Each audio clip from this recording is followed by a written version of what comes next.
पाठ 12 झीलों का शहर नैनीताल।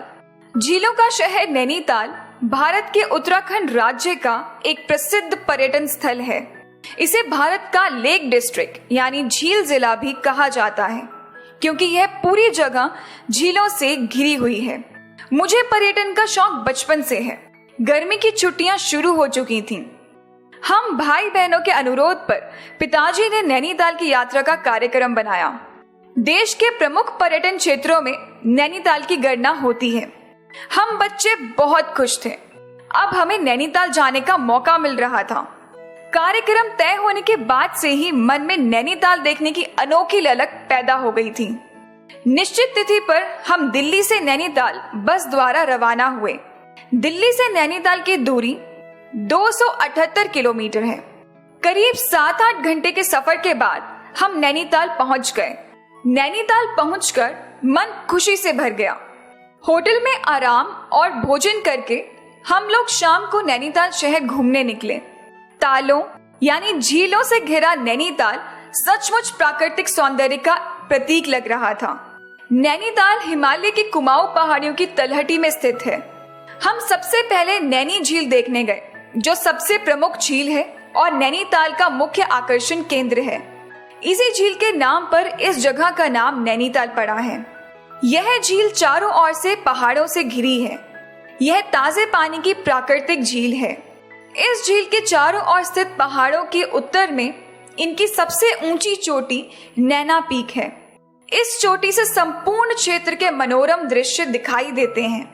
इस झील के उत्तरी किनारे पर नैना देवी मंदिर है जिसके हमने दर्शन किए।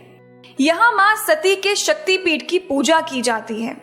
मंदिर में 2 नेत्र हैं जो नैना देवी को दर्शाते हैं। इस मंदिर की बहुत प्रसिद्धि है। हमने इस खूबसूरत झील में नौकायन का आनंद लिया। इस झील में नौकायन का आनंद लेने के लिए देश विदेश से हजारों सैलानी आते हैं। झील के पानी में आसपास के पहाड़ों, वृक्षों और आकाश मंडल में छाए हुए बादलों का प्रतिबिंब दिखाई पड़ता है। जल में विहार करती बतखों के झुंड इस ताल की शोभा में 4 चांद लगा रहे थे। झील के उत्तरी किनारे को मल्ली ताल और दक्षिणी किनारे को तल्ली ताल कहते हैं। दोनों किनारों पर बहुत सी दुकानें थीं। हम घूमते घूमते बहुत थक गए थे और रात भी हो गई थी। पापा ने कहा अब होटल वापस चलते हैं। रास्ते में हमें मॉल रोड मिला।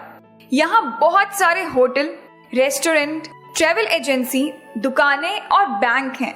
सभी पर्यटकों के लिए यह रोड आकर्षण का केंद्र है। हमने इस रेस्टोरेंट में खाना खाया। खाना बहुत स्वादिष्ट था।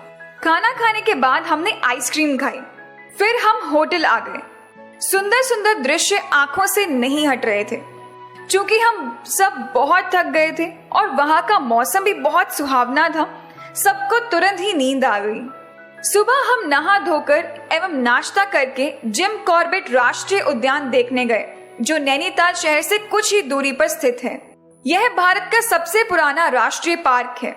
इसे 1936 में लुप्त प्राय बंगाल बाघ की रक्षा के लिए स्थापित किया गया था। पहले इसका नाम हेली नेशनल पार्क था। बाद में जिम कॉर्बेट, जिन्होंने इसकी स्थापना में महत्वपूर्ण भूमिका निभाई थी, इसलिए उनके नाम पर इसका नाम जिम कॉर्बेट राष्ट्रीय उद्यान रखा गया।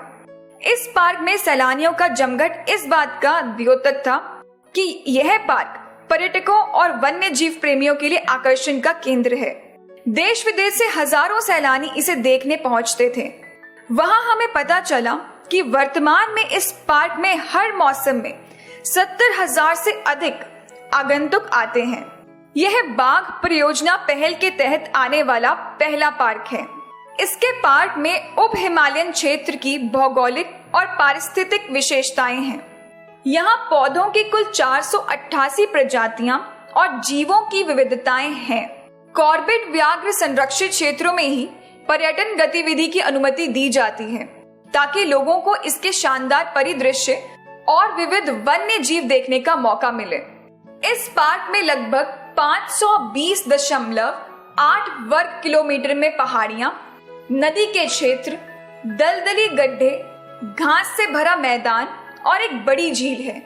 इस पार्क में इतनी सारी विविधताएं देखकर मन प्रफुल्लित हो गया। पार्क के बीच स्थित झील पार्क की शोभा बढ़ा रही थी। बहुत ही सुंदर दृश्य था वहाँ। पार्क का लगभग 73% हिस्सा जंगल से घिरा है। 10% क्षेत्र में घास के मैदान हैं। यहाँ पेड़ों की 110 प्रजातियां, स्तनधारियों की 50 प्रजातियां, पक्षियों की 580 प्रजातियां और सरीसृपों की 25 प्रजातियां हैं।